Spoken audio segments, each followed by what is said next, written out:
Hello student, welcome to DG class hub. जैसा कि आपको पता है कि क्लास 10 के लिए महत्वपूर्ण प्रश्नों का एमसीक्यू सीरीज स्टार्ट किए हैं और ये बोर्ड परीक्षा और सीबीएसई दोनों के लिए है। और आज का टॉपिक है जनन यानी कि जीव जनन कैसे करते हैं। अगर आपको वीडियो अच्छा लगे तो चैनल को सब्सक्राइब करें, लाइक करें। पहला क्वेश्चन, पुष्पी पौधे में जनन होता है। बोला गया पुष्पी पौधा यानी कि पुष्पी पौधा का मतलब हो गया कि जिस पौधा में फूल होता है। जिस पौधा में फूल होता है उसमें जो जनन की प्रक्रिया होता है किसके द्वारा होता है, तो फूल के द्वारा ही होता है, यानी फूलों के द्वारा। नेक्स्ट, निम्न में से कौन मानव में मादा जनन तंत्र का भाग नहीं है। मादा जनन तंत्र का भाग नहीं है। तो अगर बात करेंगे अंडाशय का, गर्भाशय का और ये डिंब वाहिनी का, ये तीनों मादा जनन तंत्र का भाग है। लेकिन ये जो आपको दिख रहा है शुक्र वाहिनी, ये है नर जनन तंत्र का भाग। इसका सही आंसर शुक्र वाहिनी। नेक्स्ट, अंडाणु निषेचित होता है। बोला गया अंडाणु निषेचित होता है, यानी अंडाणु निषेचित कहाँ पे होता है, तो ये निषेचन या निषेचित का मतलब क्या है। जब नर युग्मक मादा युग्मक से मिलता है, यानी कि मादा युग्मक से मिल जाता है, तो इसको कहा जाता है कि ये निषेचन की प्रक्रिया हो गई है। तो अंडाणु जो निषेचित होता है कहाँ पे होता है, तो फैलोपियन नलिका में ये अंडाणु निषेचित होता है। जैसा कि आप देख सकते हैं, यह है फीमेल रिप्रोडक्टिव सिस्टम यानी कि मादा जनन तंत्र।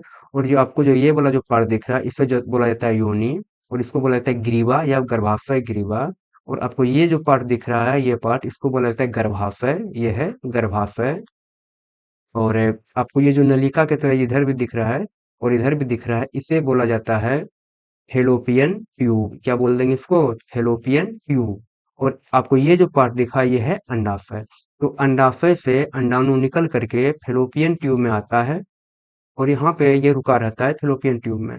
और जब नर युग्मक यानी कि शुक्राणु मादा के जनन अंग में प्रवेश करता है तो ये गर्भाशय होते हुए यहाँ पे पहुंचेगा कहाँ, तो अंडाणु के पास ये पहुंच जाता है। और जैसे अंडाणु के पास पहुंचता है ये अंडाणु के अंदर प्रवेश कर जाता है। जब प्रवेश कर जाता है तो इसे ही बोला जाता है कि निषेचन की प्रक्रिया हो गया। तो ये निषेचन की प्रक्रिया कहाँ पे होता है, तो ये फेलोपियन ट्यूब में ही होता है। आगे बोला उभयलिंगी जीव है। उभयलिंगी जीव का मतलब होता है कि वह जीव जिसके शरीर में नर नर जनन अंग और मादा जनन अंग दोनों होता है, उसे बोला जाता है उभयलिंगी। और जिसके बॉडी में केवल नर जनन तंत्र हो या केवल मादा जनन तंत्र हो उसको बोला जाता है एकलिंगी। तो उभयलिंगी जीव कौन सा है इसमें से, इसमें केचुआ जो है ये उभयलिंगी जीव है, यानी कि केचुआ की बॉडी में नर जनन अंग और मादा जनन अंग दोनों होता है। और ये मछली, शेर, बकरी ये सब क्या है, ये है एकलिंगी जीव। नेक्स्ट, फूल में नर जनन अंग होता है। मतलब ये फूल में जो नर जनन अंग होता है वो क्या है, उसे बोला जाता है पुंकेसर। क्या बोल देंगे, पुंकेसर। और जैसे आप फूल में देखिएगा एक उभार टाइप कैसे करके उभार टाइप का बना हुआ होता है पुष्प में, आप देखे होंगे आप। तो यहाँ से यहाँ तक जो आपको दिख रहा है ये पूरा भाग को बोला जाता है पुंकेसर। क्या बोल देंगे इसको, तो पुंकेसर इसको बोला जाता है। और आपको ये देखिए दो पार्ट में बटा है, ये वाला पार्ट को बोला जाता है तंतु। ये वाला पार्ट को बोल दिया तंतु। और आपको ये वाला जो पार्ट दिख रहा है इसको बोलते हैं पराग कोश। और ये जो पराग कोश है इसके अंदर बिल्कुल छोटा छोटा कण होता है, इसी पराग कोश के अंदर ये कण होता है, इसको बोला जाता है पराग कण। यानी कि पराग कोश के अंदर पराग कण होता है। और ये पराग कोश और तंतु मिलकर के पुंकेसर का निर्माण करता है। और ये पुंकेसर है क्या, ये है नर जनन अंग। तो इसका सही आंसर हो जाएगा क्या, तो पुंकेसर। नेक्स्ट, जैसे आप देख सकते हैं यहाँ पे कि ये जो ये पुष्प देख रहे हैं, थोड़ा समझिएगा इसको। सबसे पहले ये इसको बोला, इस भाग को बोला गया वृंत। उसके बाद ये जो आपको ये वाला जो पार्ट दिख रहा है इसे बोला गया पुष्पासन। और उसके बाद ये जो पार्ट दिखा है इसको बोला जाता है दल, बाह्य दल। क्या बोला गया, बाह्य दल। और ये एक से अधिक रहेगा तो इसको बोला जाता है बाह्य दल पुंज। उसके बाद आपको ये जो पार्ट दिख रहा है, ये सब जो दिख रहा है, ये पार्ट जो दिख रहा है इसे बोला जाता है पंखुड़ी या दल पुंज बोला जाता है। और आप ये वाला जो पार्ट दिख रहा है ये इसे ही बोला गया क्या, तो पुंकेसर। और ये वाला पार्ट हो गया परागकोश। और ये वाला पार्ट हो गया तंतु। ये है पुंकेसर क्या है तो नरजनन अंग है। और आपको यहाँ से दिख रहा होगा ये यहाँ से लेकर के यहाँ से जो आ रहा है इसे करके इसे बोला जाता है मादा जनन अंग यानी कि स्त्री केसर। और स्त्री केसर में क्या क्या होता है तो यहाँ पे अंडाशय होता है, बीजांड होता है और यहाँ पे वर्तिका और ये ऊपर वाले पार्ट को बोला जाता है वर्तिकाग्र। नेक्स्ट, अलैंगिक जनन मुकुलन द्वारा किसमें होता है? बोला गया अलैंगिक जनन जो होता है और ये मुकुलन के द्वारा तो किसमें होता है? तो इसका आंसर हो जाएगा इष्ट। क्या आंसर हो जाएगा? इष्ट। इष्ट में जो है जनन की जो प्रक्रिया होता है मुकुलन के द्वारा होता है। जैसे आप देख सकते हैं यहाँ पे ये इष्ट है और इष्ट में देखिए एक यहाँ पे कुछ निकल रहा है, प्रवर्ध निकल रहा है, यहाँ पे देखिए निकल रहा है ना, इसी को बोला जाता है मुकुल। इसको बोला गया मुकुल यानी कि बड। तो ये बड को निकाल दिया, मुकुल को निकाल दिया। आगे ये जो मुकुल है ये आगे अलग जीव का निर्माण करता है, अलग हो जाता है, जनक कोशिका से अलग हो गया, नया जीव का निर्माण करता है। यहाँ भी देखिए नया जीव का निर्माण किया है यही बड आगे विभाजित होकर। और ये जो प्रक्रिया होता है इस प्रक्रिया को ही बोला जाता है मुकुलन। नेक्स्ट, निम्नलिखित में नर युग्म कौन है? बोला गया नर युग्म कौन है? तो नर युग्म किसे कहा जाता है? तो शुक्राणु को। नर युग्म क्या है? तो शुक्राणु। अगर बोलेगा कि अंडाणु क्या है? तो अंडाणु को बोला जाता है मादा युग्मक। जैसे आप देख सकते हैं ये जो फोटो है ये है शुक्राणु का। ये शुक्राणु का है फोटो। और शुक्राणु में दो पार्ट होता है। आपको ये जो पार्ट दिख रहा है इसको बोला जाता है हेड वाला पार्ट और ये जो दिख रहा है इसको बोलते हैं टेल यानी कि पूंछ। और सब कुछ जो सूचना जो भी होता है सब कुछ हेड वाला पार्ट में ही होता है। और ये पूंछ का कार्य क्या है तो शुक्राणु को आगे बढ़ने में यानी कि गर्भाशय होते हुए अंडाणु तक पहुंचने में पूंछ इसको गति प्रदान करता है शुक्राणु को। बस। नेक्स्ट, परागकोश में होता है। तो परागकोश में क्या होता है अभी तुरंत डिस्कस किए थे। तो परागकोश में परागकण होता है। यही हो गया, ये है जो आपको दिख रहा है ये है परागकोश। परागकोश है ये और इसके अंदर ही क्या पाया जाता है तो परागकण पाया जाता है इसके अंदर। नेक्स्ट, इनमें से कौन अलैंगिक जनन की विधि है? अलैंगिक जनन की विधि। अलैंगिक जनन का मतलब जो जनन होता है वो दो प्रकार का होता है। एक होता है लैंगिक, लैंगिक जनन, एक होता है अलैंगिक जनन। तो लैंगिक जनन में क्या होता है जब नर बॉडी और मादा बॉडी पास मिल करके जनन की प्रक्रिया करते हैं उसको बोला जाता है लैंगिक जनन। और अलैंगिक जनन जनन में क्या होगा तो इसमें विपरीत लिंग की आवश्यकता नहीं होती है। जैसे में अगर बोला गया इनमें से कौन अलैंगिक जनन की विधि है तो ये विखंडन, मुकुलन, द्विखंडन सभी क्या है अलैंगिक जनन की विधि है। परागकोश में क्या पाया जाता है? तो परागकोश में क्या पाया जाता है तो परागकण पाया जाता है। फिर से वही क्वेश्चन आ गया, निम्न में से कौन मादा जनन तंत्र का भाग नहीं? बोला कि मादा जनन तंत्र का भाग नहीं है। फिर से वही क्वेश्चन है तो ये शुक्र वाहिनी। आप देख सकते हैं यहाँ पे इसको ही बोला गया योनि, यह है गर्भाशय ग्रीवा, यह है गर्भाशय। इसको बोला गया फेलोपियन ट्यूब, फेलोपियन ट्यूब या तो इसको बोला जाता है अंड वाहिनी। और ये है अंडाशय, यहीं से अंडाणु का निर्माण होता है। अगला क्वेश्चन, पुष्प का कौन सा भाग फल बनाता है? तो फल कौन सा भाग बनाता है तो स्त्री केसर। स्त्री केसर फल का निर्माण करता है। और ये स्त्री केसर में कौन सा तो ये अंडाशय। स्त्री केसर में जो है अंडाशय ये फल बनाता है। और अगर पूछेगा कि बीज का निर्माण कौन करता है तो बीज का निर्माण होता है बीजांड के द्वारा।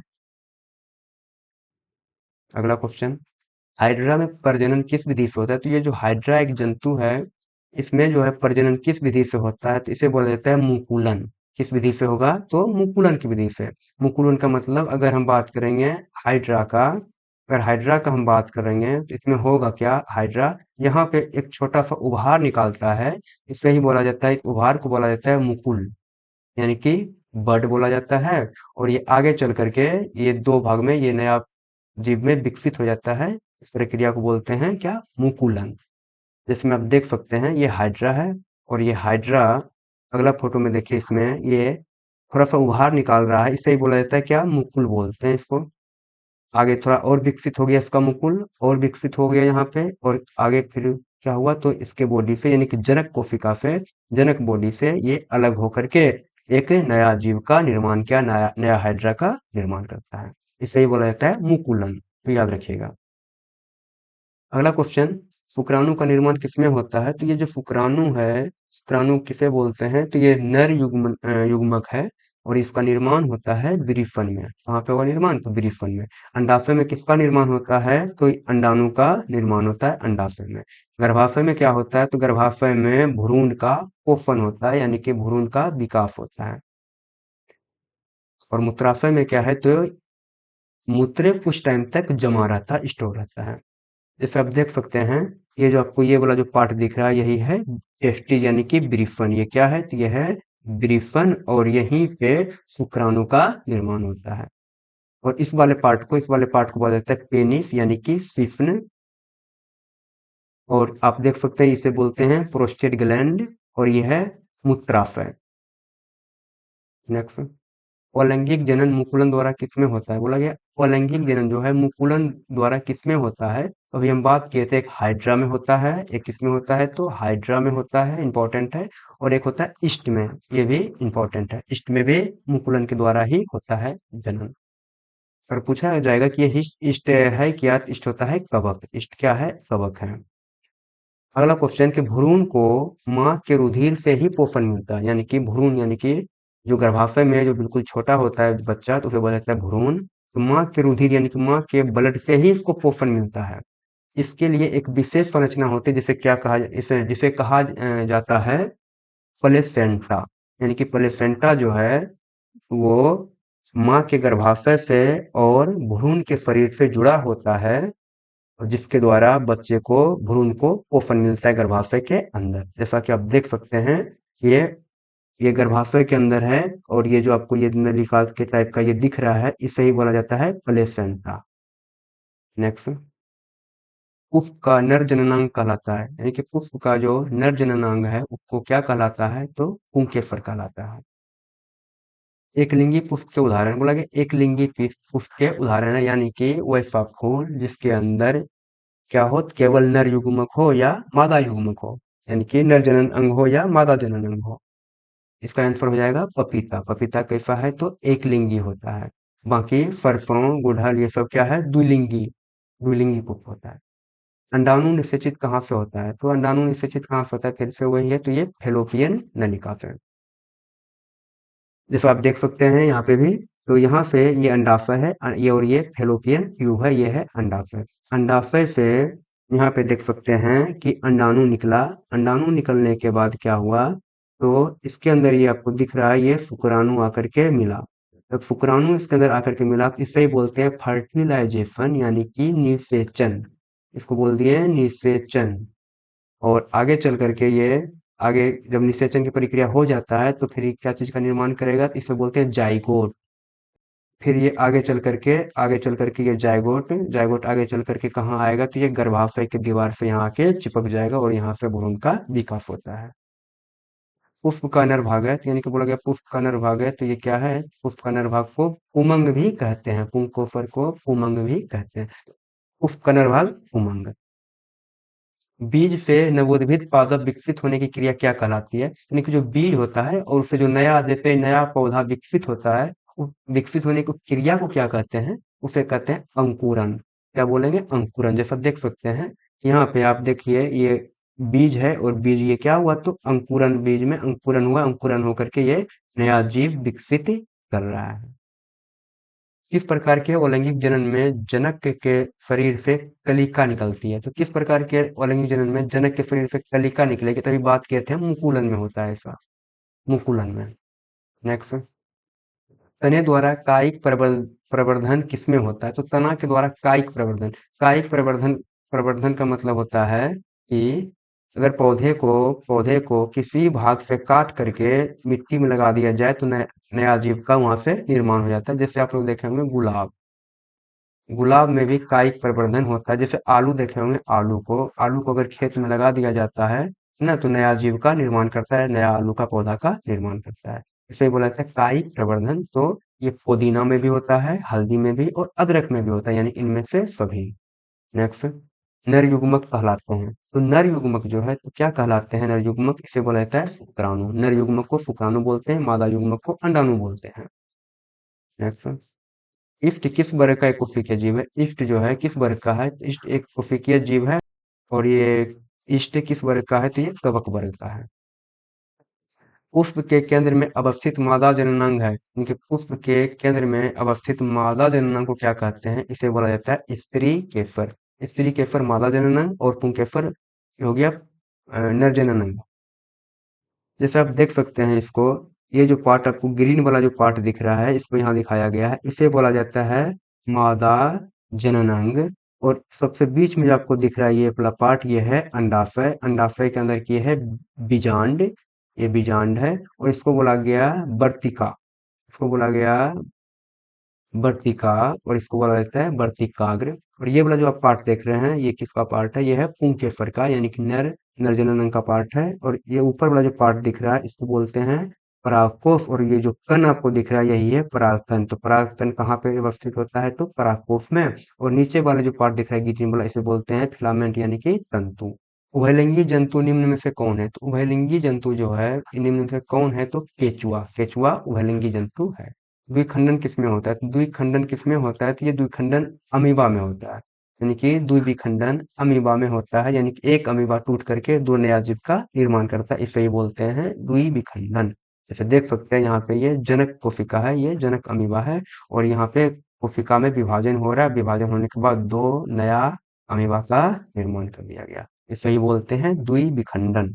मनुष्य में कितने जोड़े गुणसूत्र पाए जाते हैं, 23 जोड़ा। कितना जोड़ा, 23 जोड़ा। अगर नंबर में पूछेगा तो 46। मनुष्य के शरीर में गुणसूत्र की संख्या 46, और जोड़ा में पूछेगा तो 23 हो जाएगा। अगला, नर युग्मक और मादा युग्मक के संलयन को कहते हैं, यानी कि जब नर युग्मक, यानी कि ये शुक्राणु, और ये मादा युग्मक यानी कि ये है अंडाणु। तो शुक्राणु और अंडाणु जब संलग्न होते हैं, यानी कि मिलते हैं, तो उसे बोला जाता है, अगर मिल गया ये, तो इसे बोला जाता है क्या, तो निषेचन। क्या बोल देंगे, निषेचन इसको बोलते हैं। इसका सही आंसर हो जाएगा निषेचन। गुणसूत्र कहाँ पाए जाते हैं, बोला गया गुणसूत्र जो होता है, तो पुरुष के अंदर यानी मनुष्य के अंदर गुणसूत्र की संख्या कितना होता है, तो 46 होता है। और कहाँ पे पाया जाता है ये, तो आपको पता होगा, अगर ये कोशिका है, कोशिका में, अगर ये कोशिका में यूकेरियोटिक कोशिका है, तो इसके अंदर केंद्रक होगा, और केंद्रक में झिल्ली भी होता है। और कोशिका बहुत सारे, जब कोशिका मिल जाता है, बहुत सारा जब कोशिका मिल जाता है, तो किसका निर्माण करता है, उत्तक। एक तरह का बहुत सारे कोशिका मिल करके उत्तक का निर्माण करता है, और यह है कोशिका। तो गुणसूत्र कहाँ पे होता है, तो कोशिका के अंदर जो आपको ये जो कि दिख रहा है केंद्रक, केंद्रक में ही होता है गुणसूत्र। इसका सही आंसर हो जाएगा केंद्रक। पुंकेसर का वह भाग जिसमें परागकण अवस्थित होता है, उसे कहते हैं परागकोश। ये तो आपको याद हो गया होगा। पुंकेसर का वह भाग जिसमें परागकण अवस्थित होता है, उसे बोलते हैं परागकोश। पौधे के मादा भाग को कहते हैं, पौधे के मादा भाग को क्या बोलेंगे, तो बोला जाता है जयांग। पौधे के मादा भाग को जयांग बोलते हैं, और पुरुष वाले भाग को बोलते हैं पुमंग। अगला क्वेश्चन, पुरुष का मैथुन अंग कहलाता है, तो पुरुष का मैथुन अंग, मैथुन अंग का मतलब हो गया कि अपनी जनसंख्या में वृद्धि करने के लिए जो प्रक्रिया होता है, उस प्रक्रिया में जिस अंग का काम आता है, उसे बोला जाता है मैथुन अंग। और पुरुष में मैथुन अंग को क्या बोलते हैं, तो शिश्न बोलते हैं। शिश्न यानी कि इसको बोला जाता है पेनिस। अच्छा, आप देख सकते हैं ये जो आपको स्ट्रक्चर दिख रहा है, इसमें से, इसमें इसको तो बोला जाता है ब्रिफन, यानी कि टेस्टिस। और ये जो आपको पार्ट दिखा है, यही क्या है, यही है शिश्न, यानी कि पेनिस। अगला, मानव में मासिक चक्र की अवधि होती है, तो मानव में जो मासिक चक्र होती है, तो उसका अवधि क्या होता है, ये बताया गया। तो इसका अवधि होता है 28 दिन का। 28 दिन के बाद फिर से मासिक चक्र प्रारंभ होता है, 3-4 दिन लगभग चलता है। उसके बाद फिर से 28 दिन पूरा होने के बाद फिर से मासिक चक्र प्रारंभ होता है। भ्रूण का विकास कहाँ होता है, तो भ्रूण का विकास कहाँ होता है, तो गर्भाशय में भ्रूण का विकास होता है। और ये निषेचन की प्रक्रिया कहाँ, तो फैलोपियन नलिका में निषेचन की प्रक्रिया होता है। और ये ग्रीवा क्या है, तो गर्भाशय जो है योनि से जो जुड़ा होता है, तो ग्रीवा के द्वारा ही जुड़ा होता है। ये वाला पार्ट गर्भाशय है, और यहीं पे भ्रूण का विकास होता है। इसको क्या बोल देंगे, फैलोपियन ट्यूब। ये है फैलोपियन ट्यूब। इसको बोलते हैं अंडाशय, ये भी है अंडाशय। इसको बोलते हैं भेजिना, यानी कि योनि। और इसको बोलते हैं यहाँ पे ग्रीवा, सर्विक्स भी बोलते हैं इसको। और ये गर्भाशय हो गया। नेक्स्ट, मानव ब्रिफन अवस्थित होता है, यानी मानव का जो ब्रिफन है वो कहाँ पे अवस्थित होता है, तो बोला गया बक्ष गुहा उदर गुहा में। कहाँ पे अवस्थित होता है ये, तो उदर गुहा में अवस्थित होता है। और याद रखिएगा उदर गुहा में अवस्थित होता है, लेकिन ये बाहर की ओर, शरीर से बाहर की ओर अवस्थित होता है ब्रिफन। ऐसा क्यों होता है, क्योंकि ये जो ब्रिफन है इसका कार्य क्या है, तो इसका कार्य है शुक्राणु का निर्माण करना। तो शुक्राणु का निर्माण करने के लिए जो तापमान चाहिए वो मानव के शरीर का तापमान, यानी कि 37 डिग्री सेंटीग्रेड जो होता है इससे थोड़ा सा कम चाहिए तापमान। तो इसलिए शरीर से ये बाहर होता है ब्रिफन, ताकि टेम्परेचर 37 डिग्री सेल्सियस ना हो। और जैसे ही टेम्परेचर 37 डिग्री सेल्सियस हो जाएगा तो शुक्राणु क्या होगा, तो ये नष्ट हो जाता है और ये बन ही नहीं पाता है। इसलिए ब्रिफन उदर गुहा में बाहर की ओर होता है। नेक्स्ट, बाह्य दल और दलपुंज को कहा जाता है। तो पुष्प के बाह्य दल और दलपुंज को कहा जाता है क्या, तो सहायक अंग। क्या बोलेंगे इसको, सहायक अंग बोलते हैं। यानी कि ये दोनों अंग जो है वो जनन प्रक्रिया में भाग नहीं लेता है, इसलिए इसे बोला गया सहायक अंग। जैसे आप देख सकते हैं ये है बाह्यदल या बाह्यदल पुंज, और ये है पंखुड़ी यानी कि दल। और ये दोनों पार्ट क्या है, तो जनन प्रक्रिया में भाग नहीं लेते, इसलिए बोलते हैं सहायक अंग। और ये पुंकेसर और स्त्री केसर को बोला जाता है जनन अंग। जीव जिस प्रक्रम द्वारा अपनी संख्या में वृद्धि करते हैं उसे क्या कहते हैं, तो जीव जो है जिस प्रक्रम द्वारा अपनी जनसंख्या में वृद्धि करते हैं उसे कहा जाता है जनन। याद रखिएगा, इसे कहा जाता है जनन। अगला क्वेश्चन, निम्नलिखित में कौन परिवार नियोजन साधनों में प्रयुक्त प्रभावी उपाय है। परिवार नियोजन का मतलब होता है कि जनसंख्या वृद्धि जनसंख्या वृद्धि पे नियंत्रण करने के लिए जो उपाय किया जाता है उसे ये बोलते हैं परिवार नियोजन, यानी जनसंख्या वृद्धि पर नियंत्रण। तो किसके द्वारा किया जाता है, तो इसका आंसर हो जाएगा कंडोम, डायफ्राम, प्रॉपर्टी, यानी कि ये सब तीनों का तीनों सही है, यानी कि डी नंबर आंसर हो जाएगा। नेक्स्ट, निम्न में कौन लैंगिक जनन संचारित रोग है, यानी कि लैंगिक जनन संचारित रोग कौन सा है, इसे बोला जाता है एड्स, गोनेरिया, सिफिलिस। ये तीनों ही है, और ये टाइफाइड लैंगिक जनन संचारित रोग नहीं है। नेक्स्ट, स्त्रियों के मासिक चक्र में एक परिपक्व अंडाणु किस दिन अंडाशय से बाहर निकलता है, तो याद रखिएगा 14वें दिन। यानी कि मासिक चक्र मासिक चक्र में जो है एक परिपक्व अंडाणु अंडाशय से बाहर निकल करके फैलोपियन ट्यूब में जो जाता है, तो कब जाता है, ये 14वें दिन जाता है। नेक्स्ट क्वेश्चन, नर युग्मक तथा मादा युग्मक के संयोजन से बनता है। यानी कि मादा युग्मक में जब नर युग्मक यानी कि शुक्राणु अंडाणु से शुक्राणु मिलता है, इसे बोला जाता है निषेचन की प्रक्रिया। और निषेचन की प्रक्रिया होने के बाद किसका निर्माण होता है, तो निर्माण होता है जायगोट का निर्माण होता है। और जायगोट आगे चल करके क्या बनता है, तो ये बनता है भ्रूण।